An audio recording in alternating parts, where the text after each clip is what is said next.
watched the game last night, it was another crazy one. I don't know how many more of these games we're going to get where it just comes down to the wire, but I got to be honest, lately these US versus Mexico games have been amazing. If you guys didn't watch last night, the USA played Mexico in the Gold Cup final.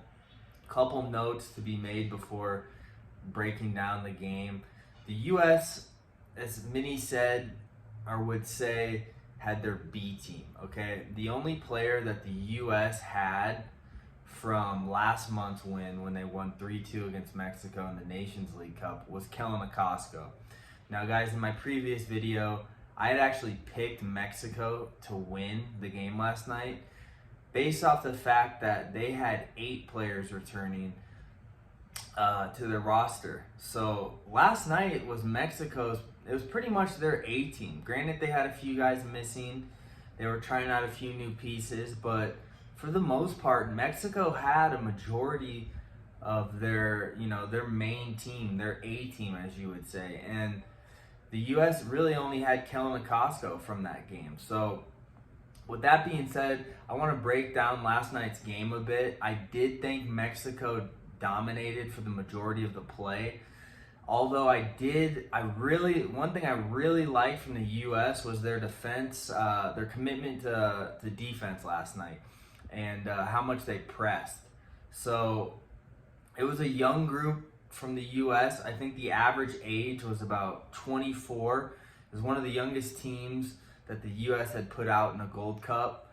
But, I mean, this team battled. They played their asses off. Granted, one of my notes that I had was that they seemed to foul a lot. They almost had like some nervous energy, and that's to be given in a game like that, where a lot of these guys have never been in an international final, let alone a Gold Cup final, and a lot of them didn't really have many caps. I mean, Sebastian Lletget had a few caps. Like I said, Kellyn Acosta has been playing pretty much every single game. I think he's played every game this year for the U.S. national team. But other than that, there's just so many new faces, so you can't even really get mad at these younger guys for having that nervous energy. Last night, the captain for the U.S., I want to touch on this, was Paul Arriola. Now, when I watched the game, one of my notes was, as a captain, I wasn't convinced that he should have been the captain. I thought his play was pretty average, to be honest. He had a couple opportunities that could have put the U.S. up. There was not a breakaway, but he had a clear one-on-one with the goalie. He hit the post. He had another late opportunity in the first half where it was just a miss hit. To be honest, I wasn't that thrilled with Paul Arriola's performance. There's nothing against him personally.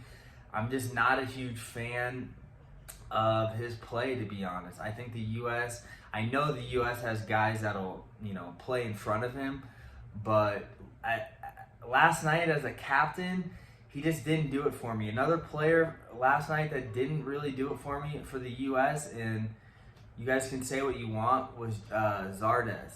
For some reason, it just wasn't clicking for him last night. In the first half, he was getting knocked down a lot, and then in the second half, he was fouling a lot. So, I don't know. Those two guys, for me, like I said, nothing against them personally. I just didn't think their level of play was great last night. I thought it could have been better. One player that I'd like to talk about that I thought was phenomenal defensively was Kellyn Acosta. Like I said, he's played in almost every single game, if not every single game. I think it might be every game this year for the U.S. And defensively, he was phenomenal in my opinion. He broke up a lot of passes. He tracked back every time he needed to. He was a true defensive mastermind last night. And I think moving forward, the U.S. is going to use Kellyn Acosta because he's proven himself for this team. He's shown up every single game, in my opinion, and he's done what he had to do. Another player that I want to touch on, I mean, he won the Golden Glove, I think that's what it's called, was Matt Turner. Matt Turner had a lot of good saves. Now, I don't know if he's going to be number one in front of Zach Steffen, but there's definitely some sort of a little battle going on there between those two, because Matt Turner showed up this Gold Cup. He did what he had to do.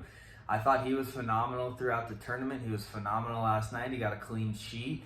And yeah, moving forward, I think one great thing about the U.S., not really going to touch on too many more individual players, but I think one good thing to know is that we finally have some depth. We finally have a group of guys that can come off the bench and really play well for this team. So in the past, there's been, not much depth in the U.S., and that's hurt us in terms of going to the bench and being able to pick up quality guys. But I think moving forward to this World Cup qualifying, I think we have a lot of good options. If one guy goes down, the next guy gets called up. So in the past, we haven't really been able to do that.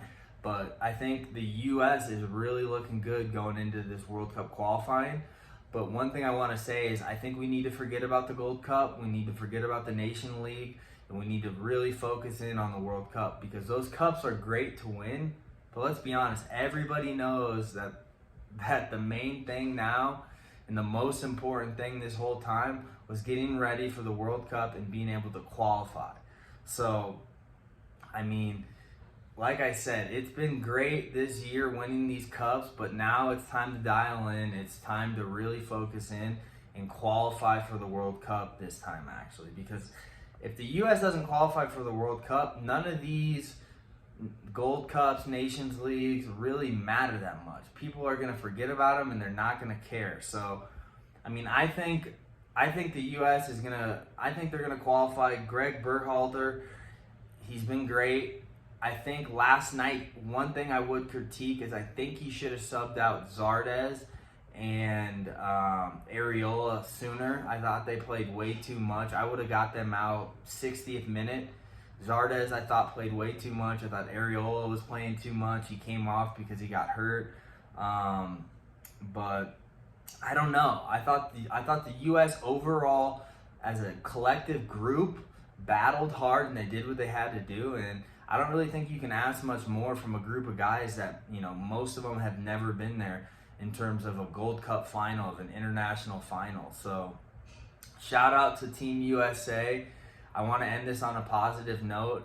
Wish you guys the best of luck going into World Cup qualifying.